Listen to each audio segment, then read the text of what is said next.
Desde los estudios de WTMBN en Orlando, Florida, Estados Unidos, presentamos Noticiero Internacional con Alonso García.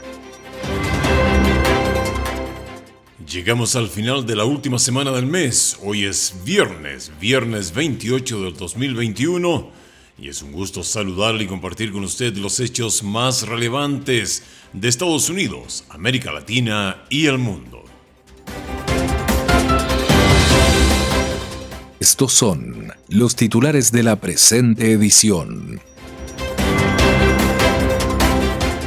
Abre un nuevo capítulo en la investigación del origen del COVID-19. Tenemos los detalles desde Washington, Estados Unidos. Y en Venezuela los pacientes oncológicos claman por medicamentos para poder sobrevivir. La Agencia de los Estados Unidos para el Desarrollo Internacional retira su financiamiento a instituciones gubernamentales en El Salvador. Y los solicitantes de asilo por abuso doméstico en la nación norteamericana se quedan en el limbo. Y mucha atención, el tan nombrado Título 42, que fuera fuertemente aplicado por la administración Trump, se mantendrá mientras haya razones sanitarias. Tenemos todos los detalles con Tony Cano. Y se niegan evidencias de lavado de dinero en la Fundación Violeta Chamorro. Además, todos los detalles del tiroteo masivo que ocurrió en San José, California, que dejó múltiples muertos y heridos. Y en el mundo de los deportes estará Israel Heredia.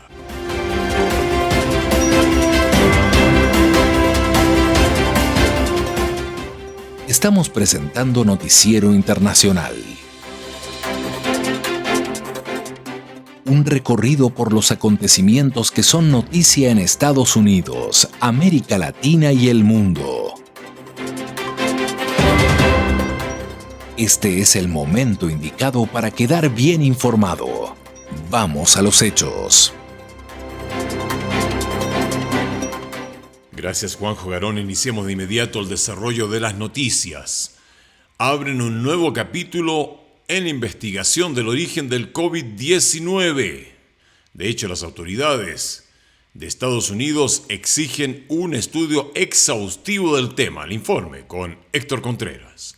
El presidente Joe Biden ordenó a la comunidad de inteligencia de los Estados Unidos que se extremen los esfuerzos para investigar el origen del COVID-19 y espera que un informe le sea entregado en un plazo máximo de 90 días en una reacción sobre las nuevas especulaciones sobre el nuevo coronavirus que apareció en Wuhan, China, y que todavía se insiste que podría haber sido producto de un laboratorio. Las versiones de los últimos días dicen que un informe de inteligencia hecho hace algunos meses afirma que el Instituto de Virología de Wuhan reportó que 3 de sus empleados fueron hospitalizados en noviembre de 2019 con síntomas muy graves, despertando sospechas debido a que los primeros casos oficiales se conocieron empezando diciembre de ese mismo año en esa misma ciudad. A través de un comunicado de la Casa Blanca, el presidente Biden remarcó que los servicios de inteligencia estadounidense valoran ahora 2 escenarios posibles y dice textualmente: si el nuevo coronavirus surgió del contacto humano con un animal infectado o de un accidente de laboratorio, y dijo que los 2 servicios se inclinan por la primera posibilidad y uno de ellos considera viable la segunda opción. Cada uno con una confianza baja o moderada, la mayoría no cree que haya suficiente información para evaluar que sea más probable uno que el otro, aseveró el presidente Biden en el documento. Sobre el tema y en una entrevista exclusiva del Wall Street Journal con el Dr. Anthony Fauci, director del Instituto Nacional de Alergias y Enfermedades Infecciosas de Estados Unidos y reproducida por varios medios, dijo: creo que deberíamos seguir investigando lo que sucedió en China hasta que sepamos lo que pasó exactamente. En tanto, el portavoz del Ministerio de Relaciones Exteriores de China, Zhao Lijian, dijo que la teoría de que 13 empleados del Instituto de Virología de Wuhan se hubieran enfermado era completamente falsa. En marzo, un equipo de la Organización Mundial de la Salud junto con un grupo de científicos chinos publicaron un informe sobre el origen del nuevo coronavirus, identificándolo como COVID-19, donde dijeron que probablemente se había transmitido a través de murciélagos a seres humanos, a través de otro animal, y que la idea que se originó en un laboratorio era algo extremadamente improbable. Pasamos a Venezuela, en donde pacientes oncológicos claman por medicamentos para poder sobrevivir en una constante carrera por la vida. Así describen los pacientes oncológicos de Venezuela su día a día, con carteles y algunos de ellos mostrando abiertamente las secuelas de su enfermedad unidos clamaron por atención que les dé una oportunidad para sobrevivir. El tiempo que transcurre para los pacientes de cáncer venezolanos desde la aparición de algunos síntomas hace que al momento de ser atendidos por los pocos especialistas que quedan, la escasez de medicamentos y el reducido acceso a tratamientos de quimio y radioterapias hacen que el cuadro ya haya avanzado considerablemente, lo cual aumenta el riesgo de fallecer. La verdad es que me siento indignada, porque no solamente aquí estoy por mi persona, sino por el resto de los pacientes oncológicos a nivel nacional. No hay quimio. En las expresiones de María Luisa Rosas se evidencia la angustia de los pacientes que temen morir por la falta de atención. Abiertamente mostró las secuelas físicas de la enfermedad que padece.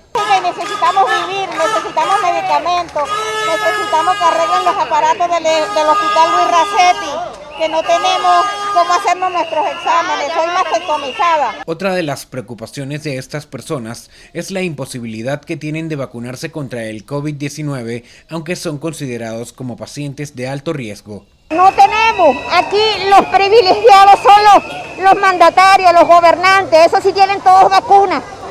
La respuesta estatal a los constantes reclamos de estos pacientes está a cargo del ministro para la Salud, Carlos Alvarado. Recientemente, el funcionario aseguró que más del 90% del personal sanitario del país ha sido vacunado contra el coronavirus y se refirió a la puesta en marcha de una rehabilitación integral de 40 centros de salud para ofrecer una atención óptima a los pacientes de manera gratuita.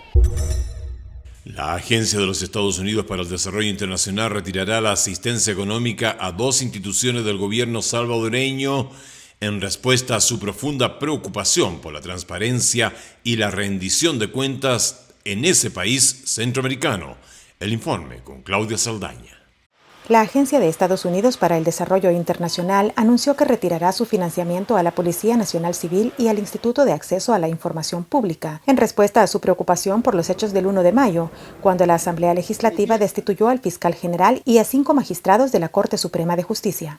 Congresistas estadounidenses como Norma Torres y Alvio Cires aplaudieron la determinación. En el mismo comunicado, USAID aseguró que este financiamiento se reorientará para trabajar en conjunto con organizaciones de la sociedad civil. El presidente Nayib Bukele rechazó la medida en su cuenta de Twitter. Usted le pregunta a cualquier salvadoreño en la frontera de Estados Unidos cuál es la razón por la que huyó de su país, el 99.9% responderá: 1. Falta de trabajo. 2. Inseguridad. Es muy revelador que USAID eligiera dejar de financiar. Seguridad. ¿Ese es el plan real para crear más inmigración? Para el analista Eduardo Escobar, la reacción del presidente tendría en relación con su acercamiento con China. El mandatario ratificó hace unos días un convenio no reembolsable por $500 millones con esa nación. Y por eso está envalentonado de que tiene atrás aparentemente el respaldo de China y eso lo está animando a desafiar. Yo creo que no solo a Estados Unidos, sino que a la comunidad internacional con el tema de el respeto al Estado de Derecho y el sistema democrático. En estos días también fue revelada una lista desclasificada por el Departamento de Estado de Estados Unidos que señala a 5 salvadoreños supuestamente vinculados a casos de corrupción, incluida la jefa de gabinete Carolina Recinos. En otro ámbito de la noticia, a pesar de las promesas del presidente Joe Biden, miles de solicitantes de asilo que fueron víctimas de abuso doméstico en Estados Unidos están actualmente en un limbo jurídico. Una protección previa fue suspendida durante la administración Trump y, acompañados por activistas, reclaman ahora una acción de la administración Biden para dejar de sobrevivir con miedo a la deportación. Jacopo Luzzi tiene la información. Fue una firme promesa de la campaña electoral del entonces candidato Joe Biden, restablecer la protección para las víctimas de violencia doméstica que solicitaban asilo en Estados Unidos, algo que el presidente Trump había limitado en 2018. Sin embargo, han pasado más de 100 días desde el comienzo de su presidencia y el mandatario demócrata aún no ha actuado. Activistas de inmigración como Blaine Buckley del Centro de Estudios de Género y Refugiados en la Universidad de California denuncian que los sobrevivientes siguen siendo deportados y corren el riesgo de sufrir nuevos abusos en sus países de origen una vez regresen. Este es un asunto de vida o muerte para ellas y están procurando que Estados Unidos las proteja de estas amenazas y tenemos obligaciones de tratados internacionales para proteger individuos que temen ser perseguidos o torturados en sus naciones de origen. El pasado febrero, Joe Biden, a través de un decreto presidencial, ordenó a funcionarios de su administración reescribir las reglas de asilo, pero este proceso podría tardar bastante tiempo mientras las víctimas de estos casos necesitan acciones ya, asegura la abogada. Tanto así que los activistas pidieron la intervención del nuevo secretario de Justicia, Merrick Garland, que dicen podría fácilmente resolver el problema. Tomar esta única medida, acabar con estas decisiones realmente dañinas del Departamento de Justicia de Trump, que cerraron la puerta a los solicitantes de asilo que huyen de la violencia doméstica y otros riesgos, y restaurar la ley a lo que era antes. Es difícil decir exactamente cuál es la posición del fiscal general Garland sobre esto porque su carrera como juez federal no ofrece muchas pistas. Cuando se le preguntó a Garland en su audiencia de confirmación sobre las reglas de asilo de la administración Trump, dijo que no tenía experiencia alguna con ellas. A falta de soluciones específicas, algunos expertos afirman que la crisis en la frontera estaría ocupando demasiado a la actual administración, que no podría pensar en otros asuntos como restablecer las reglas de asilo suspendidas. Pero según la abogada Buki, Estados Unidos tiene todos los recursos para atender a las dos situaciones al mismo tiempo. Secretario de Seguridad de Estados Unidos anunció que el título 42 se mantendrá mientras haya razones sanitarias. Vamos con la información en la voz de Tony Cano. Estados Unidos mantendrá el título 42, una orden de emergencia aún vigente que permite al gobierno rechazar la entrada de la mayor parte de las personas que llegan a la frontera, hasta que ya no sea necesario por cuestiones de salud pública, dijo este miércoles el secretario de Seguridad Nacional, Alejandro Mayorkas, al Congreso. The Title 42 authority, the predicate for this exchange. El gobierno de Estados Unidos no ha retirado la regulación puesta en pie por el gobierno del expresidente Donald Trump, que cerró de facto la frontera para solicitantes de asilo, inmigrantes alegando motivos de salud pública por la pandemia. Mayorkas dijo frente a una audiencia en la Cámara de Representantes que el título 42 fue requerido por los Centros de Prevención y Control de Enfermedades, CDC, basado en imperativos sanitarios. Por ende, explicó el secretario, Estados Unidos no dependerá de la orden cuando ya no exista una base imperativa de salud pública para hacerlo. El título 42 no está necesariamente basado en los flujos migratorios, sino en los datos y hechos de salud pública, agregó. En su momento, la decisión del gobierno de Trump de implementar la orden fue recibida con críticas por parte de organizaciones de defensa de los derechos humanos, que acusaron a la administración de usar el pretexto de la pandemia para cerrar la frontera. Tal como lo informáramos el día de ayer, un masivo tiroteo que ocurrió el miércoles en San José, California, dejó múltiples muertos y heridos, sumándose a una serie de balaceras mortales en los Estados Unidos en las últimas semanas. El tiroteo ocurrió después de las 6:30 de la mañana, hora de California, en un centro de mantenimiento del VTA, el Servicio de Transporte Público del Condado de Santa Clara, ubicado cerca de las oficinas del sheriff. Tras recibir múltiples llamadas sobre disparos al 911, agentes llegaron al lugar de los hechos donde encontraron varias víctimas. Según la oficina del sheriff, el tiroteo aún estaba en curso cuando los agentes llegaron al lugar. Horas más tarde determinaron que el pistolero era un empleado.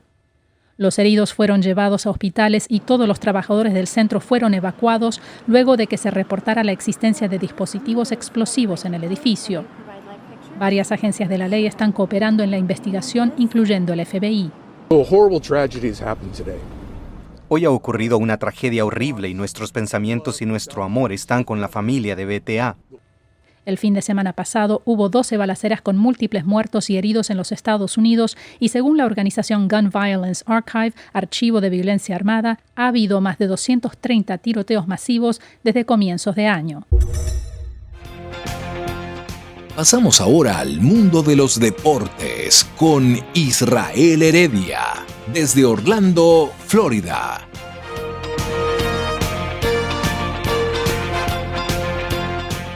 Hola, ¿qué tal, fanáticos del deporte? Sean ustedes bienvenidos a la información aquí a través de Noticiero Internacional. Vamos a conversar con las negociaciones que está llevando el Barcelona y Leo Messi, porque todo parece indicar que el argentino definitivamente va a renovar su contrato y sigue progresando de manera satisfactoria después de que esta semana el presidente Joan Laporta mantuviese una nueva reunión con el padre del futbolista.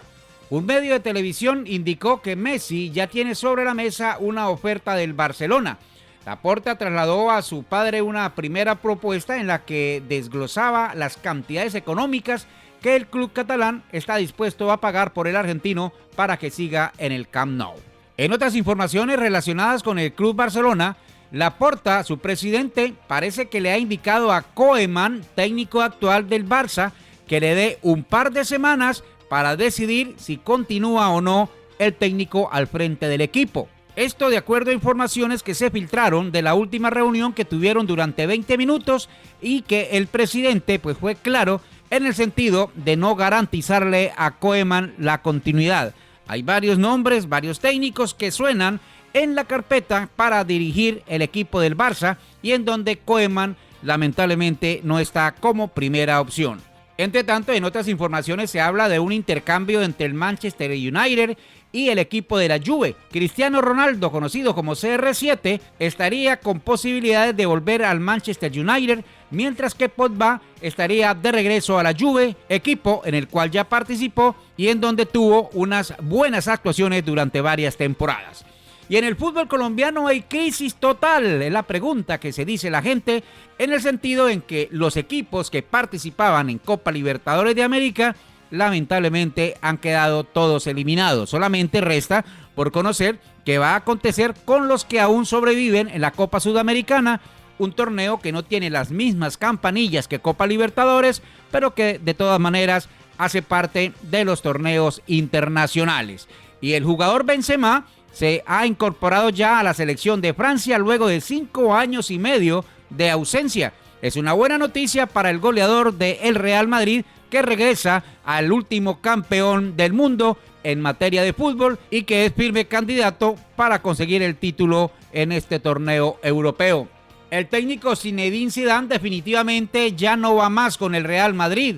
Así lo dio a conocer su presidente, en donde ha indicado que lamentablemente Zinedine Zidane renuncia a la posibilidad de seguir al frente del equipo merengue. El club blanco oficializó la noticia en la mañana del jueves en un texto en el que destaca que Zinedine siempre estará en el corazón del madridismo y que el Real Madrid es y será siempre su casa. El Real Madrid comunica que Zinedine Zidane ha decidido dar por finalizada su actual etapa como entrenador de nuestro club, confirmó la entidad en su página web. Zidane, de 48 años, regresó a Madrid en 2019 tras haber tenido una primera y exitosa etapa al frente del club entre el 2016 y el 2018. En el baloncesto de la NBA, Filadelfia derrota 120-95 al equipo de Wizards, en donde Simmons consiguió 22 puntos, 9 rebotes y 8 asistencias. Por parte de Wizards, el mejor jugador fue Beal, quien tuvo 33 puntos, 4 rebotes y 3 asistencias. Mientras tanto, los Knicks de Nueva York le ganan 101-92 a los Hawks de Atlanta, en donde Derrick Rose consigue 26 puntos, 4 rebotes, 4 asistencias y Trey Young fue el mejor de Atlanta con 30 puntos. El Jazz de Utah sigue en buena tónica y le ha ganado 141-129 a los Grizzlies. Otra vez Gobert anota 21 puntos, 13 rebotes y 3 asistencias, mientras que Morant con 47 puntos fue el mejor del equipo de los Grizzlies. Señoras y señores, hasta aquí la información deportiva. Les acompañó con mucho gusto su amigo de siempre, Israel Heredia. Y llegamos así al término de Noticiero Internacional. Ha sido un gusto acompañarles esta semana. Nos volvemos a juntar el próximo lunes en una producción de la WTMBN presentada por Latino Tuner por cortesía de esta, su radio favorita. Agradecemos también a Broadcasting Board of Governors por el apoyo dado con corresponsales en los lugares de los hechos para que usted quede bien informado. A nombre de todo el equipo, le deseamos un maravilloso viernes y un extraordinario fin de semana.